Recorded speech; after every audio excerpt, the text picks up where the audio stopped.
Yeah, Ikechi Agbugba is my name. I have a PhD in agricultural economics with focus on agribusiness and marketing of food and agricultural products. And since 2003, I've been carrying out research in this space. Hello and welcome to Obehi Podcast. I'm your host, Obehi A14, and I strongly believe that everyone has a story to share. Now let's get started into this episode.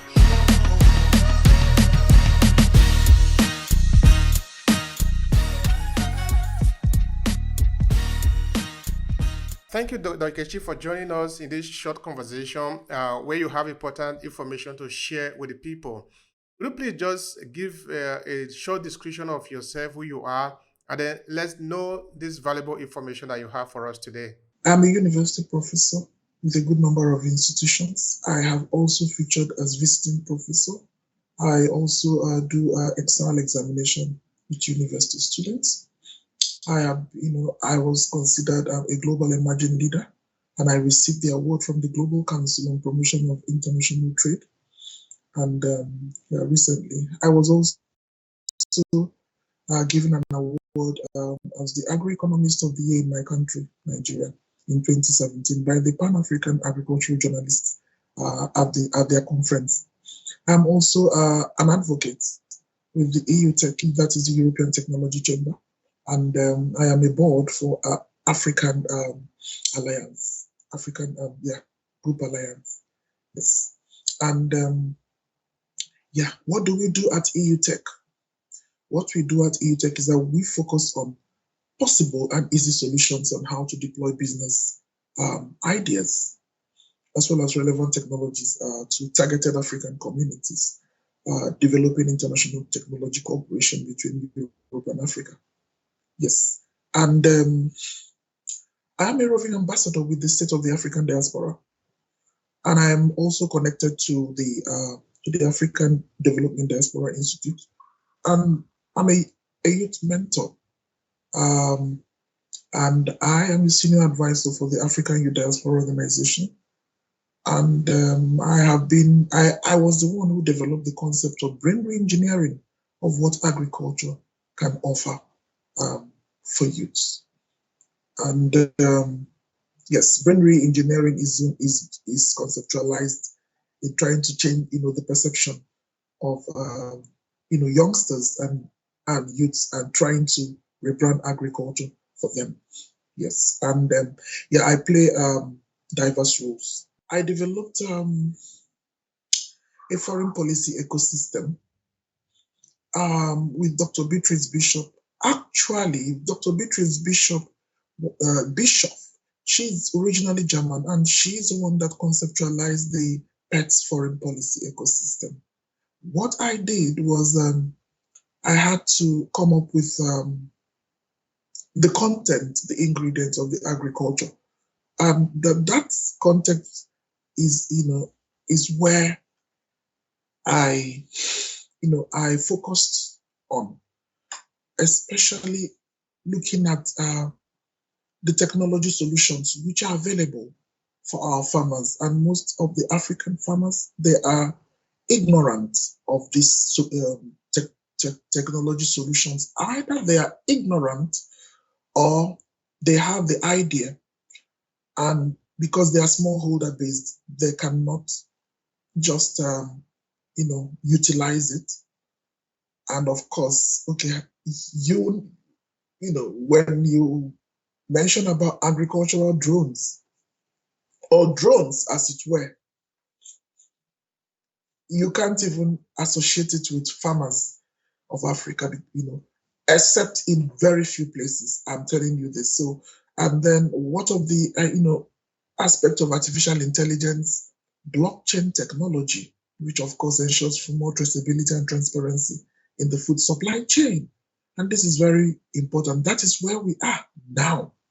That is where we are because it's a game changer. So what of vertical farm initiatives, which of course is urban, agriculture? What of aquaponics, aeroponics, and hydroponics? Yeah.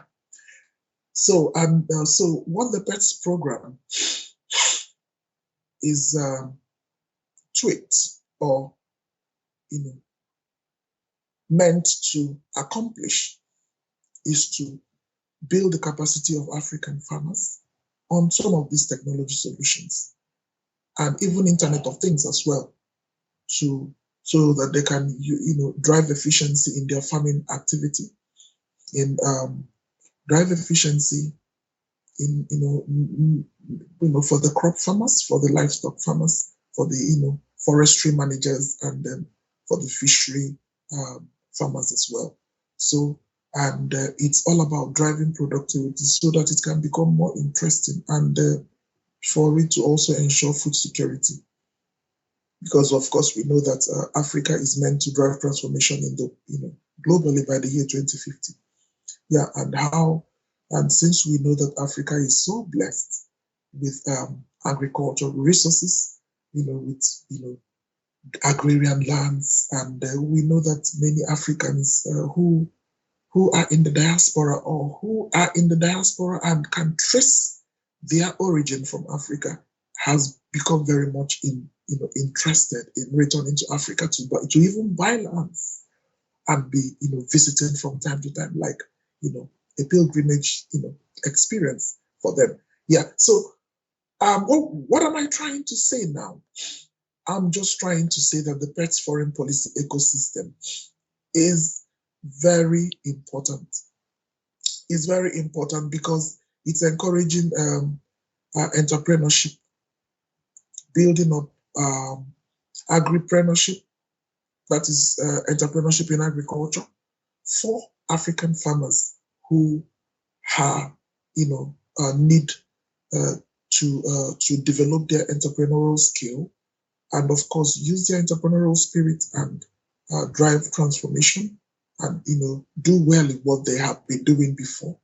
And then also being able to compete favorably with their competitors, either within the country and also even to trade now that we have the free trade area agreements of the African Union. So it is now becoming increasingly important for African countries to trade among themselves. And yeah, we have seen that a lot is going on, and we should focus on the good things that are going on, and then play down on those bottlenecks, like the insurgency issues, like the flood issues, like the pandemic issues, and even the war issues with the Russia and Ukraine. So we should encourage our farmers, and I tell you, many farmers are very, very interested in the PETS program, and how we have done that. Dr. Beatrice and myself, we are working with Dr. Horatius, who is the president of Kavala International University, and we have identified 5 countries already for to build up agricultural virtual hubs in those countries like Malawi, Uganda, Rwanda, Nigeria, even Liberia and other countries as well. Yeah, so this will definitely happen. Yeah, and with the interest in some international agencies that are also working to cooperate with us in this. Yes. Now, coming back to the Sustainable Development Goals, how is the PETS program? How is it helping to, what is the PETS program with respect to, the Entrepreneurship Factory? How is it contributing to the Sustainable Development Goals agenda? And of course, can I say that since agriculture contributes to development, is more like an economic activity.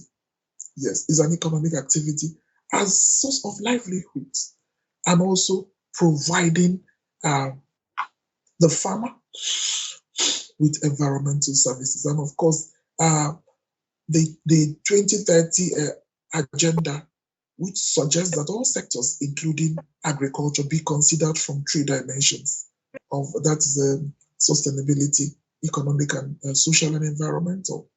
And Yeah. So, and of course, the SDG, we know that they focus on ending hunger. It also focused on achieving food security and improved nutrition and promoting sustainable agriculture. So all of this is, what the PETS program is, is uh, channeled or directed to accomplish. Yeah. So hardly will you find the sustainable development goals agenda that does not touch on the PET program. And of course, we have 17 of them, and you can see the connection from to agriculture. You can see the connection to technology. You can see the connection to economy, and of course, you can also see the connection to policy and society. Of course, like I said, in one of the sessions where I featured that the PETS program, it's actually acronized as PETS, and of course, it means policy, economy, technology, and society. Thank you. If you enjoy this podcast, make sure you subscribe so you never miss any of our future episodes. Rate and review Obehi Podcast and share with your friends who might need it. I remain Obehi Ewafo. Thank you so much for listening, and talk to you in the next episode.